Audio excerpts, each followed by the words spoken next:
You wouldn't forget to tell the gas people you were moving house or leave behind your cat.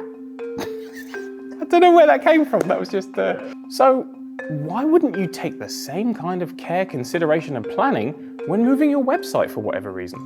Migrating your website is super important, and I'm going to share with you why that's so important in this week's episode of Giant Wednesday.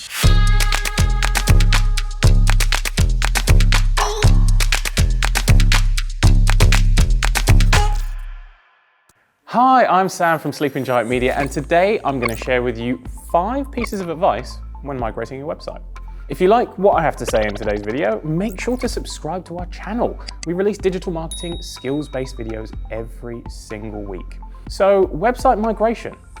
First of all, what is it and why do you need to migrate websites? Well, maybe you've outgrown your CMS, you want to change your web address, or maybe even change up your hosting platform. Whatever the reason, that's up to you. When you do these things, you want to ensure that all the hard work you've put into your site with regards to SEO, usability and the like, retains its existing value, if not actually adding to it. To retain all of this hard work, you'll need to migrate over the efforts and make sure everyone who needs to know where things are knows. Say with your new site, you've changed all the URL structures to be more consistent, but you've not told anyone.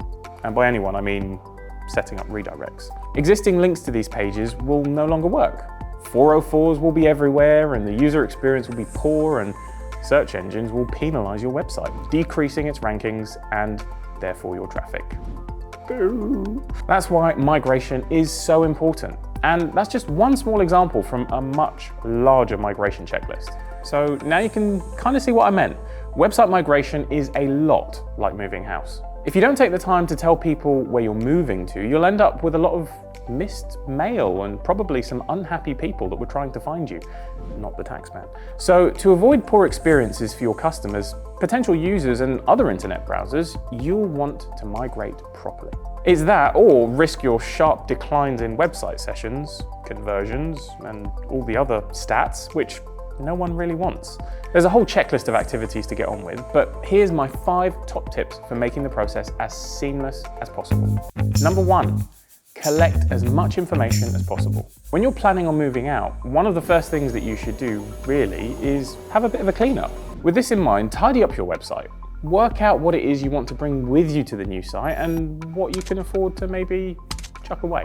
Make note of all these things, download what you need to, and ensure that nothing gets missed. Spend a lot of time on this part and be as thorough as you can, because once you've moved, whatever you forgot to bring over in the migration will be lost forever. So whether that's keywords, blogs, PDFs, downloadables, if it has value, save it. If it's never been successful, it's outdated, you could probably leave it behind. Tip number 2, do it during a quiet period. Back to the house moving analogy. It's safe to say that most people wouldn't want to move house over Christmas, because it's one of the busiest times of the year and no one needs that extra stress in their life. And yet, despite that probably being quite an agreeable statement, people don't seem to feel the same when it comes to migrating their website. So the advice, if you haven't already gathered, is to plan your migration for a quiet part of the year. This gives you more time to focus on getting it done right, since there's so much to potentially lose. It also gives you more time to fix anything that breaks before peak periods for your business. That leads nicely on to point number 3. Do it in the morning. Despite the song saying so, working 9 to 5.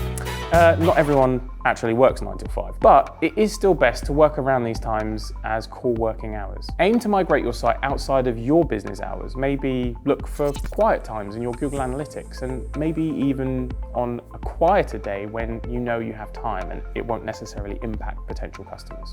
This just covers your back just in case anything goes wrong, and it gives you plenty of opportunities to fix anything that does. The last thing you want if your website is sprouting leaks like the Titanic is for people responsible for fixing it clocking off for the night and leaving you with a sinking ship. Number 4, make sure you and your developers redirect.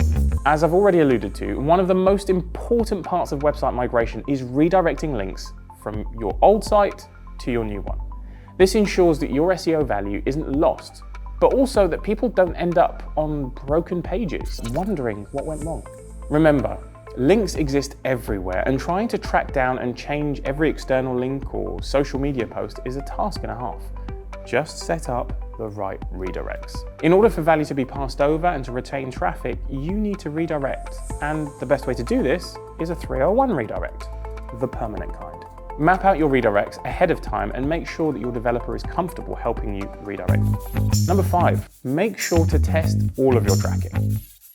Once you've migrated your website, it's important to make sure that the tracking you might have had on your old site is set up correctly and working. This includes things like Facebook Pixel, Google Tag Manager, and Google Analytics, all things that need to be set up to run on the new site and checked to ensure they aren't double counting. After all, if you don't measure it, you can't manage it? I've heard that somewhere before.